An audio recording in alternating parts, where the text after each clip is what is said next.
Assalamualaikum warahmatullahi wabarakatuh. Salam Om Swastiastu, Namo Buddhaya, salam sejahtera, salam kebajikan untuk kita semua.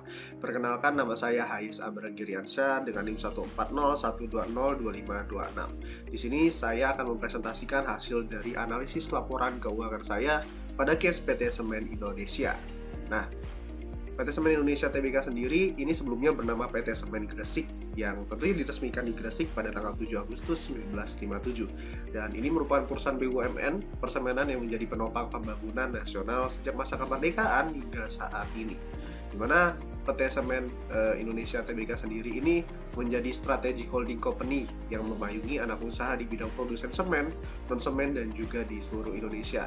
Nah, sebagai badan usaha milik negara nih, dia punya porsi saham sebesar 51,01% yang dimiliki pemerintah RI dan sisanya 48,99% dimiliki oleh publik. Begitu. Oke. Nah, analisis keuangan sendiri umumnya ada 4 nih. Ada common size, rasio, tren, dan rata-rata industri dan kompetitor. Nah, dari common size sendiri ini menggambarkan kemampuan perusahaan dalam membayar kewajiban jangka pendeknya. Kemudian pada analisis rasio, dia akan menggambarkan kemampuan perusahaan dalam memenuhi kewajiban finansialnya, baik jangka pendek dan juga jangka panjang. Kemudian, pada analisis tren dia akan mengukur efektivitas perusahaan dalam menggunakan aktiva yang dia miliki. Kemudian, pada analisis rata-rata industri dan kompetitor, dia akan menggambarkan kemampuan perusahaan dalam menghasilkan laba dan efektivitas manajemen dalam kegiatan operasi. Begitu. Nah, dari keempat poin tersebut, kita akan meng-highlight 3 poin, yaitu poin common size, rasio, dan kompetitor. Pertama, kita akan masuk ke analisis common size.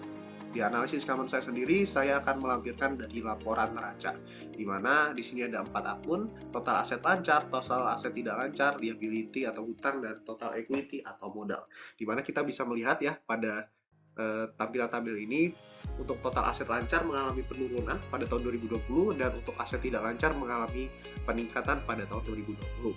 Kemudian untuk liability atau hutangnya mengalami penurunan pada tahun 2020 dan modalnya mengalami peningkatan pada tahun 2020.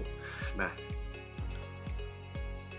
dan hal tersebut kita dapat menyimpulkan nih bahwa persentase hutang yang lebih kecil jika dibandingkan dengan persentase modal dari perusahaan. Nah, hal tersebut menandakan bahwa perusahaan mendanai kegiatan operasionalnya dengan modal perusahaan. Ini menandakan kondisi perusahaannya prima atau baik. Kemudian persentase aset di sini atau persentase aset tidak lancar atau tetap lebih besar jika dibandingkan dengan persentase aset lancarnya. Hal tersebut menandakan bahwa perusahaan memiliki kecenderungan untuk membeli aset tetap seperti bangunan, pabrik, gudang, dan sebagainya. Begitu. Kemudian untuk laporan laba ruginya sendiri di sini ada 4 akun, ada HPP, laba sebelum pajak, dan laba sesudah pajak. Di mana pada tahun 2019 HPP-nya sendiri senilai 68,50% dan mengalami penurunan pada tahun 2020 ke angka 66,97%. Nah, karena HPP-nya mengalami penurunan, laba sebelum pajak dan laba sesudah pajaknya mengalami peningkatan pada tahun 2020. Nah, HPP perusahaan sendiri tadi dapat disebutkan bahwa pada tahun 2019 ke tahun 2020 HPP perusahaan mengalami penurunan. Seperti yang saya jabarkan tadi, hal tersebut menandakan perusahaan berhasil menekan HPP-nya ke angka yang lebih baik, di mana hal tersebut menyebabkan laba meningkat, baik laba sebelum pajak maupun sesudah pajak. Begitu. Kemudian berikutnya ada analisis rasio, di mana analisis rasio ini ada banyak ya, ada rasio likuiditas, rasio solvabilitas, rasio aktivitas, rasio profitabilitas yang masing-masing memiliki poin-poinnya tersendiri. Kemudian untuk rasio likuiditas, kita langsung saja ke rasio likuiditas pada poin rasio lancar, di mana dirumuskan dalam aset lancar dibagi dengan hutang lancar.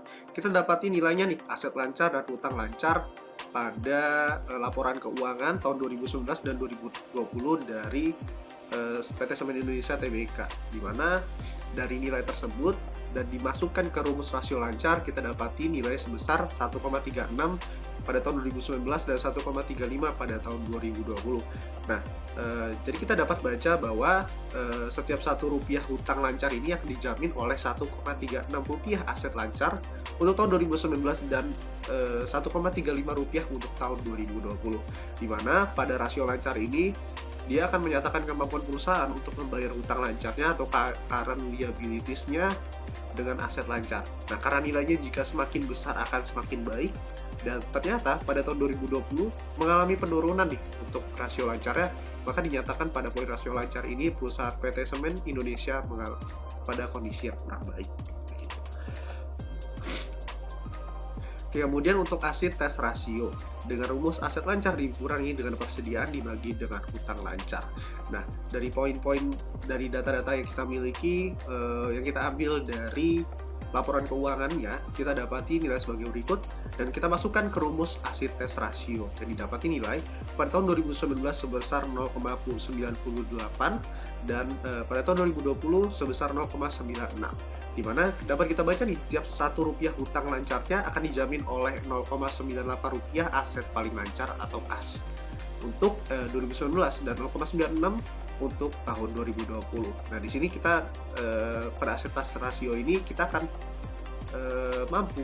akan menyatakan kemampuan perusahaan untuk membayar hutang lancarnya atau current liabilities tadi dengan aset yang paling lancarnya, yaitu kas, gitu. Kemudian untuk average collection ratio, di mana ini akan menyatakan rata-rata periode yang diperlukan untuk mengumpulkan piutang. Semakin rendah rasionya akan semakin baik, di mana kita dirumuskan di dalam core receivable dibagi dengan daily credit sales, di mana daily credit sales ini didapati dari sales yang dibagi dengan jumlah hari dalam setahun yang telah kita sepakati sebanyak 365. Dari data yang kita miliki dan rumus yang ada, kita mendapati nilai 62 pada tahun 2019 dan 63 pada tahun 2020, di mana kita dapat baca di mana piutang akan terkumpul setiap 62 hari dan pada tahun 2019 dan 63 hari pada tahun 2020, di mana berarti waktu yang diperlukan untuk mendapati piutang itu lebih banyak ya. Maka pada poin average collection ratio ini perusahaan PT Semen Indonesia dinyatakan kurang baik. Oke, kemudian pada accord receivable ratio dengan rumus credit sales dibagi dengan accord receivable, di mana dari data yang kita punya dan rumus yang ada, kita mendapati nilai sebesar 5,88 pada tahun 2019 dan 5,83 pada tahun 2020, di mana accord receivable ratio ini akan menggambarkan kemampuan perusahaan untuk melakukan penagihan utang. Semakin besar nilainya akan semakin baik. Nah, dengan begitu kita bisa baca nih, dalam setahun terdapat perputaran piutang sebanyak 6 kali pada tahun 2019 dan juga tahun 2020 karena kita bulatkan menjadi nilai bilangan bulat gitu. Oke. Nah, karena nilainya sebenarnya semakin besar nilainya akan semakin baik, tapi karena ini kita mengambilnya nilai pembulatan ke bilangan bulat 6 kali dalam setahun, maka dinyatakan sama saja gitu. Tapi kalau kita melihat nilai angka komanya, nilai desimalnya, sebenarnya ini mengalami penurunan begitu. Oke, berikutnya inventory turnover. Dengan rumus COGS dibagi dengan inventory, di mana dari data yang kita miliki dan rumus yang kita punya, kita mendapati nilai 5,96 pada tahun 2019 dan 5,18 pada tahun 2020. Di mana kita di sini akan menggambarkan likuiditas relatif persediaannya, seberapa banyak persediaan yang mengalami perputaran begitu. Semakin cepat akan semakin baik, jadi semakin kecil nilainya akan semakin baik gitu. Dalam setahun terdapat perputaran persediaan sebanyak 6 kali, itu yang kita bisa baca ya, pada tahun 2019. Kemudian 5 kali pada tahun 2020, berarti dinyatakan baik pada poin ini gitu. Kemudian untuk debt ratio, pada poin rasio struktural modal, di sini dirumuskan dalam total debt dibagi dengan total aset. Nah, dari data yang kita punya dan rumus yang kita miliki, kita dapati nilai 0,08 pada tahun 2019 dan 0,09 pada tahun 2020. Dan jika kita ubah ke persentase menjadi 8% dan 9% untuk masing-masing tahunnya gitu. Nah, karena pada poin ini kita akan mengukur seberapa besar aset perusahaan yang dibiayai oleh hutang. Karena nilainya semakin kecil akan semakin baik, maka pada poin ini dinyatakan kurang baik pada tahun 2020. Nah, dapat dibaca bahwa aset Semen Indonesia ini didanai oleh hutang sebesar 8% dan modalnya sebesar 92% pada tahun 2019. Dan hutangnya pada tahun 2020 meningkat ke angka 9% dan modalnya menjadi 91% pada tahun tersebut gitu. Berikutnya, times interest earned atau TIE. yang dirumuskan dalam operating income atau EBIT dibagi dengan interest expense. Nah, dari data yang kita miliki dan rumus yang ada, kita mendapati nilai 1 pada tahun 2019 dan 1,5 pada tahun 2020. Nah, karena pada poin ini kita mengukur kemampuan perusahaan untuk membayar beban bunganya, dan jika nilainya semakin besar akan semakin baik. Pada poin ini nilainya meningkat pada tahun 2020 nih, berarti pada time interest earn-nya ini perusahaan dinyatakan baik pada tahun 2020 gitu, lebih baik dari sebelumnya. Nah, kita dapat baca juga bahwa tiap Rp1 beban bunga ditanggung oleh Rp1 laba operasional pada tahun 2019 dan Rp1,5 pada tahun 2020 gitu. Kemudian berikutnya pada total aset turnover atau TATO pada yang dirumuskan dalam sales per total aset. Nah, di sini dari data yang kita miliki dan rumus yang ada, kita dapati nilai 0,51 pada tahun 2019 dan 0,45 pada tahun 2020. Nah, di sini pada TATO sendiri kita akan mengukur seberapa efisien perusahaan menggunakan asetnya untuk menghasilkan penjualan gitu. Karena semakin besar akan semakin baik. Pada poin ini dia mengalami penurunan dari 2019 ke 2020, maka dinyatakan kurang baik pada poin total asset turnover ini.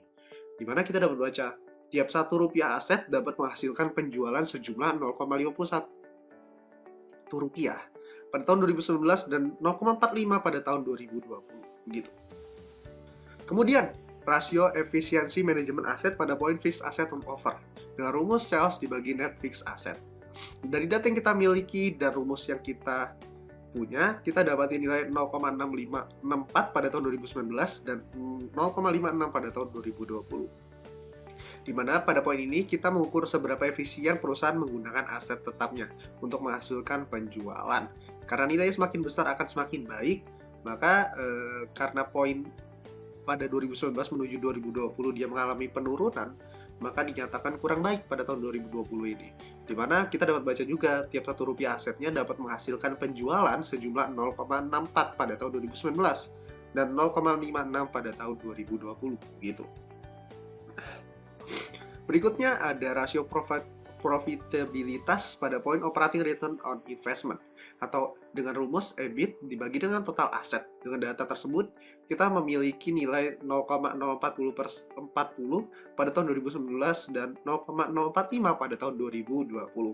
Di mana pada poin ini kita mengukur efektivitas manajemen menggunakan aset untuk menghasilkan laba operasionalnya. Karena nilai semakin besar akan semakin baik, maka pada poin ini dia mengalami peningkatan nih pada 2019 ke 2020. Maka operating return on investment-nya dinyatakan baik. Kemudian kita dapat baca juga pada tiap Rp1 asetnya kita dapat menghasilkan laba operasional sejumlah 0,040 rupiah pada tahun 2019 dan 0,045 pada tahun 2020 gitu.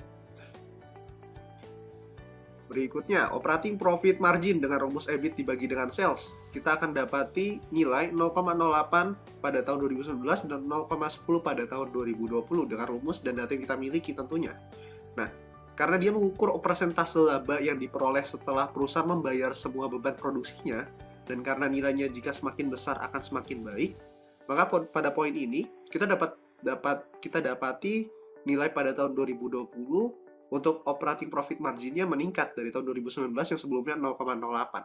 Maka dia dinyatakan baik nih. Dan kita dapat baca juga pada tiap Rp1 salesnya dapat menghasilkan laba operasional sejumlah 0,08 pada tahun 2019 dan 0,10 pada tahun 2020 begitu. Kemudian pada poin net profit margin dengan rumus net income dibagi dengan sales, kita akan dapati nilai 0,06 pada tahun 2019 dan 0,08 pada tahun 2020 dengan data yang kita miliki. Nah, karena di sini kita mengukur neto laba per penjualan, dan jika nilai semakin besar akan semakin baik, kita dapati nilainya meningkat nih dari tahun 2019 ke 2020. Maka net profit marginnya dinyatakan baik. Dan kita dapat baca juga setiap Rp1 sales dapat menghasilkan laba bersih sejumlah 0,06 rupiah pada tahun 2019 dan 0,08 pada tahun 2020 gitu. Kemudian pada poin return on equity dengan rumus net income dibagi total common equity, kita dapati nilai sebesar 0,07 pada tahun 2019 dan 0,08 pada tahun 2020 dengan data yang kita miliki. Kemudian, karena pada poin ini kita mengukur seberapa besar return yang bisa diperoleh oleh pemegang saham, karena nilainya semakin besar akan semakin baik, maka pada poin ini dinyatakan baik. Mengapa? Karena poin yang meningkat. Mohon maaf, nilainya meningkat dari tahun 2019 ke tahun 2020. Yang sebelumnya 0,07 menjadi 0,08 begitu. Kita dapat baca juga, jadi setiap Rp1 modal dapat menghasilkan laba bersih sejumlah Rp0,7 pada tahun 2019 dan Rp0,08 pada tahun 2020. Kemudian rasio profitabilitas pada poin gross profit margin dengan rumus gross profit dibagi dengan sales. Kita dapati data tersebut dan rumus tersebut, maka kita dapati nilainya 0,31 pada tahun 2019 dan 0,33 pada tahun 2020. Dimana karena pada poin ini mengukur laba kotor penjualan dan jika nilai semakin besar akan semakin baik, kita dapat menyimpulkan bahwa pada gross profit margin ini perusahaan dinyatakan baik pada tahun 2020 karena meningkat dari tahun 2019 yang sebelumnya 0,31 menjadi 0,33 pada tahun 2020. Kita dapat baca juga, jadi tiap Rp1 penjualan dapat menghasilkan laba kotor sejumlah Rp0,31 pada tahun 2019 dan Rp0,33 pada tahun 2020. Kemudian return aset dengan rumus net income dibagi dengan total aset. Kita dapati nilai dan rumus tersebut, kita masuki dan kita dapati nilai sebesar 0,030 pada tahun 2019 dan 0,034 pada tahun 2020. Nah, karena ini mengukur kemampuan perusahaan menggunakan asetnya untuk menghasilkan laba bersihnya, dan jika nilai semakin besar akan semakin baik, maka pada poin ini perusahaan dinyatakan baik karena meningkat dari tahun 2019 ke tahun 2020 yang sebelumnya 0,030 menjadi 0,034. Kita dapat baca pula pada tiap Rp1 asetnya dapat menghasilkan laba bersih sejumlah 0,030 pada tahun 2019 dan 0,034 pada tahun 2020. Kemudian setelah analisis menggunakan rasio tadi, kita ada analisis kompetitor, di mana ini merupakan alat evaluasi pasar yang dipergunakan untuk menganalisis singkat persaingan industrinya. Hal tersebut membantu perusahaan dalam memahami posisi pasar industri saat ini. Nah, kita menggunakan kompetitornya yaitu semen batu raja. Kita akan komparasikan pada poin return asetnya. Dengan rumus yang sama seperti sebelumnya, net income dibagi dengan total aset. Pada semen Indonesia TBK, kita dapati nilai 0,030 pada tahun 2019 dan 0,034 pada tahun 2020. Nah, untuk dari semen batu raja sendiri, pada tahun 2019 nilainya lebih kecil nih, 0,005 pada tahun tersebut, dan 0,002 pada tahun 2020.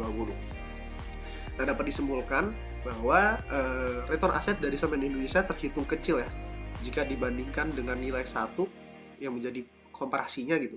Namun jika kita compare dengan kompetitor, ini terbilang lebih baik daripada kompetitor ya, dan bahkan jauh lebih baik gitu. Yaitu kompetitornya merupakan semen batu raja untuk saat ini. Gitu.